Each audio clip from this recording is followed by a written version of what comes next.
Bunny acting నేర్చుకుంటూ ఉండగానే బన్నీ మొదటి సినిమాకి డైరెక్టర్ ని వెతికే పనిలో పడ్డారు అరవింద్ గారు. చిరంజీవి గారు ఇచ్చిన సజెషన్ తో రాఘవేంద్రరావు గారిని అప్రోచ్ అయ్యారు అరవింద్ గారు.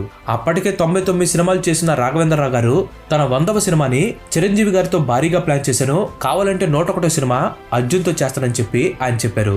కానీ అల్లు అరవింద్ గారు మాత్రం అసలు వదలలేదు.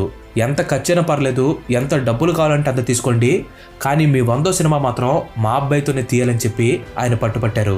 అండ్ చిరంజీవి గారు కూడా మధ్యలో కలగజేసుకొని చెప్పడంతో రాఘవేంద్రరావు గారు గ్రీన్ సిగ్నల్ ఇచ్చేశారు. సో అలా స్టార్ట్ అయిందే గంగోత్రి సినిమా. బన్నీది మొదటి సినిమానే, కానీ తను చాలా ఈజీతో యాక్ట్ చేశాడు. రాఘవేంద్రరావు గారు ఎక్స్పెక్ట్ చేసిన దానికంటే తను చాలా బాగా నటించాడు. సో మొత్తానికి ఫైనల్ గా గంగోత్రి సినిమా పూర్తయింది. రాఘవేంద్రరావు గారి 100వ సినిమాగా, చిరంజీవి అల్లుడు నటించిన సినిమాగా గంగోత్రి రిలీజ్ అయింది. అండ్ ఆడియన్స్ నుంచి కూడా ఈ సినిమాకి మంచి టాక్ వచ్చింది. మొత్తానికి సినిమా హిట్ అయిపోయింది. మొదటి సినిమా అయినా కానీ అల్లు అర్జున్ అండ్ హీరోయిన్ అదితి అగర్వాల్ ఇద్దరు చాలా